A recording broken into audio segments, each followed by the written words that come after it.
नमस्कार, आप देख रहे हैं द इंडिया टॉप। मैं हूं आदेशपुरी। यूपीएससी निकालना हर एक उत्तर भारत के लगभग छात्रों का एक सपना होता है, गार्जियन का भी सपना होता है, क्योंकि ये नौकरी ही ऐसा है, काफ़ी प्रतिष्ठित नौकरी है। घर, गाड़ी, बंगले सभी कुछ मिलते हैं, अच्छी सैलरी मिलती है, मान प्रतिष्ठा सबसे ज़्यादा मिलता है।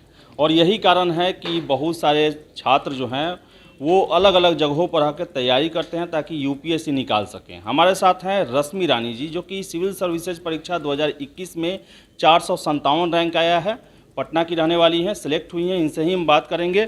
मैम, बहुत बहुत आपको शुभकामनाएं इस उपलब्धि के लिए। Thank you so much. अच्छा, ये बताइए कौन सा आपका अटैम्प्ट था, मीडियम क्या था और ऑप्शनल पेपर आपके क्या थे? जी, ये मेरा चौथा अटेम्प्ट था। मेरा मीडियम इंग्लिश था और ऑप्शनल सोशियोलॉजी रखा था मैंने। अच्छा, आपने बताया चौथा आपका अटैम्प्ट था, तो ये बताइएगा कि इससे पहले आपका सिलेक्शन हुआ था या नहीं हुआ था, और चौथे अटैम्प्ट तक आपने अपना टेम्परामेंट कैसे बना के रखा? जी, चौथा अटेम्प्ट था और मैंने बताया जैसे कि मेरा प्रीलिम्स ही निकालने में मेरे को प्रॉब्लम होती थी, और जो फाइनल अटेम्प्ट था, आपको मेंटली प्रिपेयर्ड होना होता है इस एग्ज़ाम के लिए। और फाइनल अटेम्प्ट में मेरा यही अप्रोच रहा कि मैं मेंटली प्रिपेयर, क्योंकि उस टाइम तक सिलेबस आपका कंप्लीट हो चुका था, मेरा सिलेबस कंप्लीट हो चुका था। मेंटली आप प्रिपेयर्ड रहो कि जो एग्ज़ाम के माहौल में आपको फोकस्ड रहना है, चाहे वो प्रीलिम्स हो, मेंस हो या फिर इंटरव्यू रहो। तो इसके लिए जैसे मेडिटेशन वगैरह मैंने स्टार्ट किया था, ब्रेक्स वगैरह लेना शुरू किए थे। इनिशियली मैं काफ़ी एग्जॉस्ट कर लेती थी खुद को, तो ये मेरा अप्रोच रहा था फाइनल अटेम्प्ट में। अच्छा, ये बताइए कि आपने ग्रेजुएशन किस सब्जेक्ट से किया आपने? मैंने बीटेक किया है बीआईटी मैसरा से, ईसीई में, इलेक्ट्रॉनिक्स एंड कम्युनिकेशन तो फिर इंजीनियरिंग। ये सोशियोलॉजी लेने का कारण क्या रहा? जी, एक तो पहला रीज़न ये है कि ईसीई सब्जेक्ट है नहीं यूपीएससी के सिलेबस में एज एन ऑप्शनल।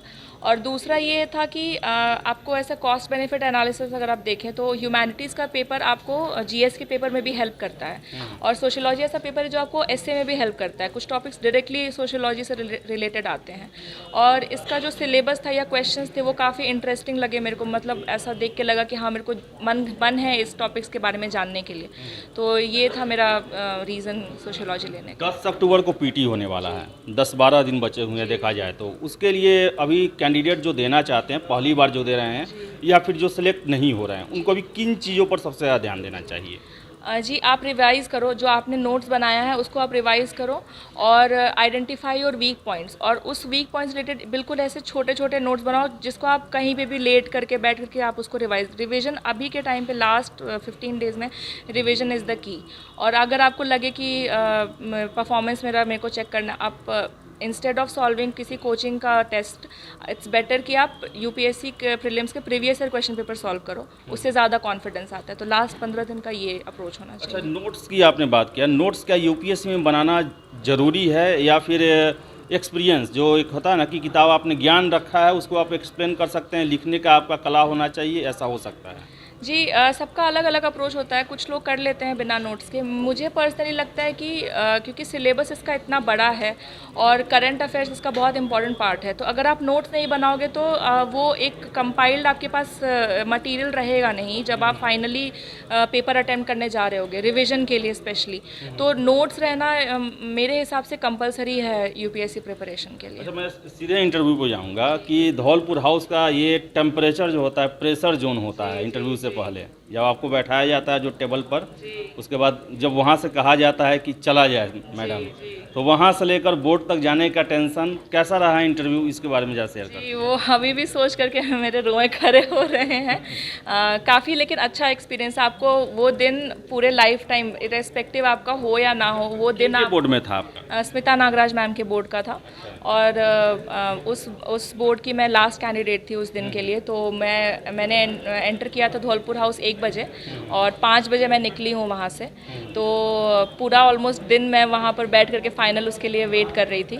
लेकिन बहुत अच्छा एक्सपीरियंस था। जो आपको ऐसा लगता है कि वो वहाँ के जो बोर्ड मेंबर्स हैं वो आपको ऐसा ग्रिल करने के लिए बैठे, but it's not like that.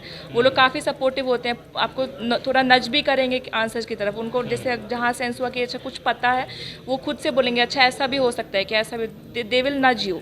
तो ऐसा इन्वायरमेंट नहीं होता, दे आर वेरी हेल्पफुल। आप ये समझो कि वो लोग वहाँ आपको सिलेक्ट करने के लिए बैठे हैं, आपको रिजेक्ट करने के लिए नहीं बैठे हैं।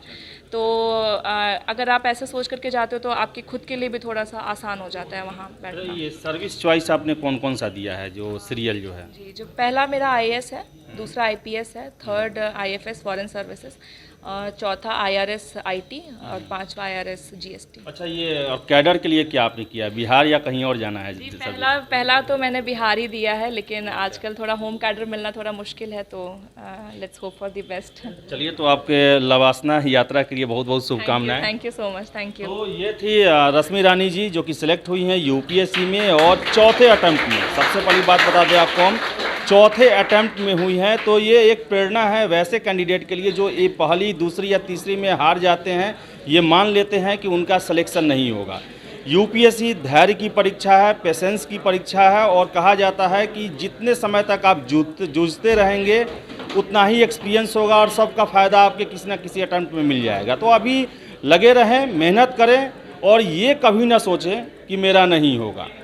यूपीएससी सबको मौका बराबर देती है। तो फिलहाल इस वीडियो में इतना ही। वीडियो पसंद है लाइक शेयर करें, हमारे चैनल द इंडिया टॉप को सब्सक्राइब जरूर कर लें। धन्यवाद।